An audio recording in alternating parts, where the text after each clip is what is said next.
Welcome to DSC academy. DSC academy की video में आपका एक बार फिर स्वागत है।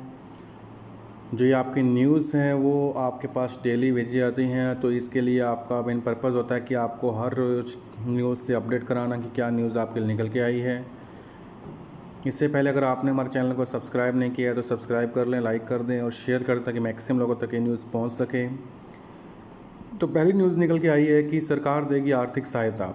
हरियाणा सरकार ने घोषणा करी है कि कोरोना के कारण जिसके माँ बाप मर गए हैं और जो बच्चे अनाथ हो गए हैं उनको 18 वर्ष तक की उम्र तक 2500 रुपये प्रति बच्चा प्रति महीने राज्य सरकार देगी। 18 साल की आयु पूरी होने तक जितना भी पढ़ाई का खर्चा होगा वो भी सरकार उसके लिए 12,000 रुपये भी सरकार देगी। अगर बच्चा पढ़ता है तो साल के 12,000 रुपये सरकार के द्वारा दिए जाएंगे। इसके अतिरिक्त यदि बच्चा बाल देखभाल संस्थान में रहता है तो 1500 रुपये प्रति महीना प्रति बच्चा सरकार के द्वारा दिया जाएगा और यह राशि उनके बैंक खाते में डाल दी जाएगी। 21 वर्ष की आयु पूर्ण होने पर यह राशि मैच्योरिटी के रूप में बच्चों को दे दी जाएगी और अन्य पूरा खर्चा देखभाल संस्थान के द्वारा ही सहन किया जाएगा। दूसरी न्यूज़ निकल के आई है शिक्षकों के वैक्सीनेशन को लेकर। जैसे कि पता है आपको 12वीं क्लास के एग्ज़ाम को लेकर फटाफट तैयारी शुरू कर दी गई है और जल्दी उसके एग्ज़ाम्स की डेट भी घोषित होने वाली है। तो ऐसे में जो एग्ज़ाम में शिक्षक हैं उनके कोरोना पॉजिटिव होने का कारण बहुत बढ़ गया है और हालांकि दिल्ली में 100 से अधिक कोरोना के कारण शिक्षकों की मौत भी हो गई है।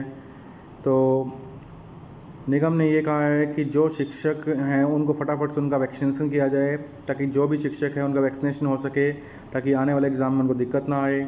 और जो बच्चे 18 साल से ऊपर उम्र के हैं 18 साल के हैं उनको भी 18 से 44 साल 45 साल का जो टीका है वो भी लगा दिया जाए।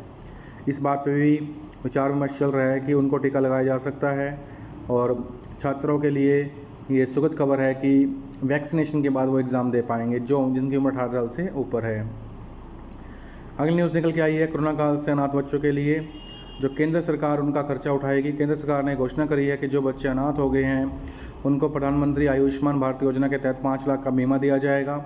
जो बीमा 18 साल तक की उम्र का जो भी प्रीमियम का खर्च होगा वो सरकार के द्वारा सहन किया जाएगा। इसके अतिरिक्त जो सदस्य जो कमाने वाला था अगर उनकी मौत हो गई है तो उनके आश्रितों को एक फैमिली पेंशन दी जाएगी, फैमिली पेंशन के रूप में दिया जाएगा। और ऐसे में उसके जो बच्चे हैं उनका जो पढ़ाई का खर्चा है वो भी सरकार के द्वारा सहन किया जाएगा। उसके लिए केंद्रीय विद्यालय में 10 साल से जो कम उम्र का बच्चा है वो दाखिला ले सकते हैं, नवोदय में भी वो दाखिला ले सकते हैं।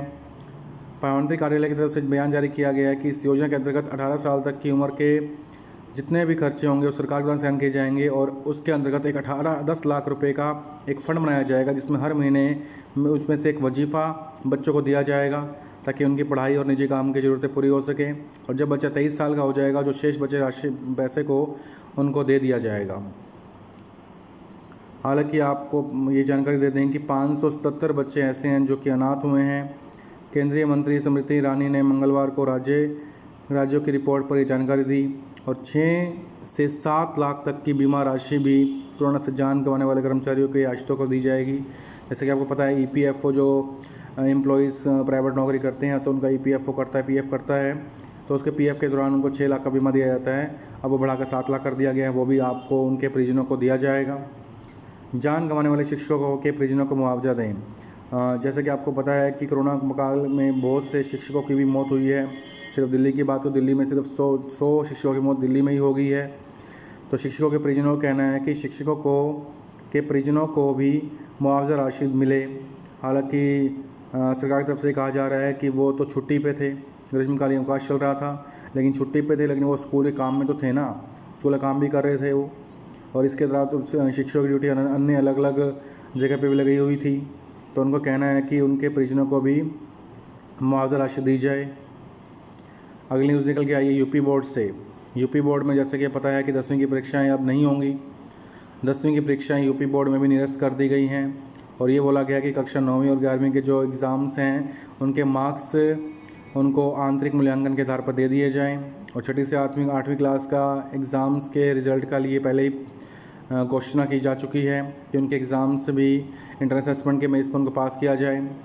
और 12वीं क्लास के एग्ज़ाम जुलाई के दूसरे सप्ताह में होंगे और जो एग्ज़ाम 1.5 घंटे का होगा और जो एग्ज़ाम में क्वेश्चन होंगे वो 10 होंगे, जिसमें से आपको कोई से 3 क्वेश्चनों के जवाब भी देने होंगे।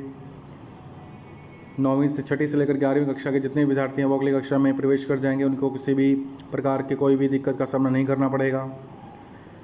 कंवरपाल गुर्जर, जो कंवरपाल जी हमारे शिक्षा मंत्री कंवरपाल गुर्जर जी हैं, उन्होंने ये घोषणा की है कि जो 9वीं से 12वीं के बच्चे हैं हरियाणा के, उनको टैबलेट की योजना, जो टैबलेट दिए जाने हैं उनकी योजना पर तेज़ी से काम चल रहा है और जल्द ही इसका टेंडर भी जारी कर दिया जाएगा, ताकि बच्चों को ऑनलाइन पढ़ाई के लिए दिक्कत का सामना ना करना पड़े। उन्होंने बताया कि जो हरियाणा सरकार है उनको 7 वर्ष पूरे होने के उपलक्ष्य में रक्तदान शिविर का आयोजन भी किया जाएगा पूरे प्रदेश में, और जो वादे किए गए थे सरकार के द्वारा वो सारे वादे पूरे किए जाएंगे। अगर अन्य न्यूज़ निकल के आई है, कोरोना काल से जान करवाने वाले के आश्रितों को मिलेगी पेंशन। जो कोरोना काल के कारण वो उनकी डेथ हो गई है, प्रधानमंत्री कार्यालय की तरफ से बयान जारी किया गया, उनके आश्रितों को पेंशन के अलावा सरकार कोविड-19 के प्रभावित परिवारों के लिए बढ़ा हुआ उदारीकृत बीमा मुआवजा सुनिश्चित करेगी। पीएमओ ने यह भी कहा है कि ऐसे पीड़ित परिवार को सम्मान का जीवन जी सके, इसके लिए कर्मचारी राज्य बीमा निगम की पेंशन योजना और उनके लिए भी विस्तार किया जाएगा। इसकी मौत महामारी से हुई है, ऐसे पीड़ितों के परिवार को के आश्रितों को औसत दैनिक वेतन के 90% के बराबर पेंशन मिलेगी। और जो ईपीएफओ में उनकी पेंशन, जो ईपीएफ से उनका पीएफ वगैरह कटता था, उसका भी बीमा कवर होता है। 6 लाख रुपए का उससे बढ़ाकर 7 लाख कर दिया गया, वो भी 7 लाख रुपये सरकार के द्वारा उनके परिजनों को दिया जाएगा। जो मिनिमम 2.5 लाख रुपये तो सबको ही मिलेगा, बाकी उनकी सैलरी पे डिपेंड करता है।